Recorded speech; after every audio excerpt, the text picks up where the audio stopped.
কেমন আছো সবাই? আশা করছি তোমরা সকলেই খুব ভালো আছো। আজকে বাড়ির পাশে দেখো কত কুমড়ো শাক হয়েছে, তাই ভাবলাম কুমড়ো পাতা দিয়ে আজকে নতুন একটি রেসিপি বানাই আর রেসিপিটি তোমাদের সাথেও শেয়ার করি। তাই আমি আর আমার মা চলে এসেছিলাম আজকে কুমড়ো পাতা তুলতে। দেখো কুমড়ো পাতাগুলো কি সুন্দর, কত বড় বড়। দেখো আমরা কয়েকটা পাতা তুলেও নিয়েছি। দেখো কত শাক হয়েছে বাড়ির পাশে, একদম ফ্রেশ, কোনো সার ছাড়া। তাই আজকে বানাবো কুমড়ো পাতা দিয়ে চিংড়ি ভাপা। তাই নিয়ে নিয়েছি কিছুটা পরিমাণ চিংড়ি। আর দেখো কুমড়ো পাতাগুলো আমি বাড়িতে নিয়ে চলে এসেছি। কি ফ্রেশ দেখো, একদম কোনো পোকা নেই পাতাগুলো। এবার পাতাগুলোকে আমি ধুয়ে নেব জল দিয়ে খুব ভালো করে।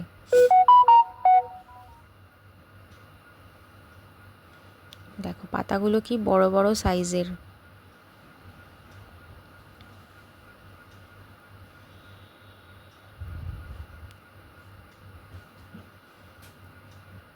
আর আগে থেকেই আমি চিংড়ি মাছগুলোকে কেটে ধুয়ে রেখেছি দেখো।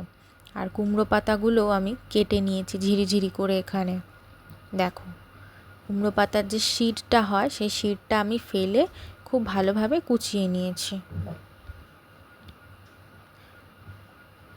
আর একটি বোলের মধ্যে সাদা সর্ষে, কালো সর্ষে,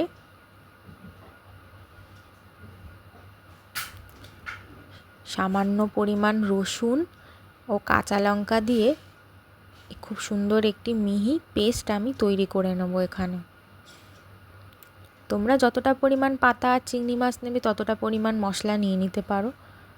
তারপর একটি কড়াইয়ের মধ্যে জল দিয়ে কুমড়ো পাতাগুলোকে আমি একটু ভাপিয়ে নেব।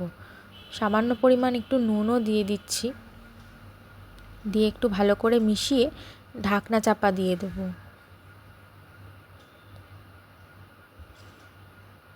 দেখো কুমড়ো পাতাগুলো থেকে জল ছেড়ে গেছে, কুমড়ো পাতাগুলো ভাপানো হয়ে গেছে। আমি এবার এগুলোকে ছেঁকে নেব। তারপর একটা টিফিন বাটির মধ্যে চিংড়ি মাছগুলোকে দিয়ে দিচ্ছি সবার প্রথমে।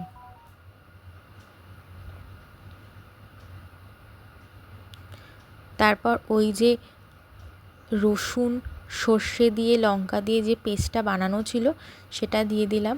পরিমাণ মতো নুন দিলাম, হলুদ গুঁড়ো দিলাম, আর ওপর থেকে দিয়ে দিচ্ছি কাঁচা সর্ষের তেল।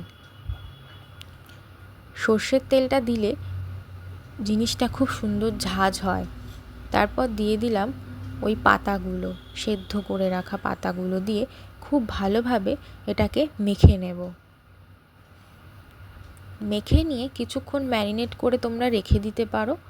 তার ওপর দিয়ে আবার আমি খানিকটা সর্ষের তেল দিয়ে টিফিন বাটির ঢাকনা আটকিয়ে এটা স্টিম হতে দেব। প্রায় 15-20 মিনিট স্টিম হওয়ার পরে আমি এটা নামিয়ে নেব। নামিয়ে নিয়ে ঢাকনা খুলেই তৈরি হয়ে গেছে কুমড়ো পাতায় চিংড়ি ভাপা। দেখো কি অসাধারণ হয়েছে, একদম গরম ধোঁয়া উঠছে। এটি তোমরা গরম ভাতের সাথে একবার অবশ্যই ট্রাই করে দেখতে পারো। আশা করি রেসিপিটি তোমাদের খুবই ভালো লাগবে। রেসিপিটি যদি তোমাদের ভালো লেগে থাকে তাহলে অবশ্যই আমার চ্যানেলটি সাবস্ক্রাইব করে দিও। ভিডিওটি লাইক এবং কমেন্ট করতে ভুলো না যেন।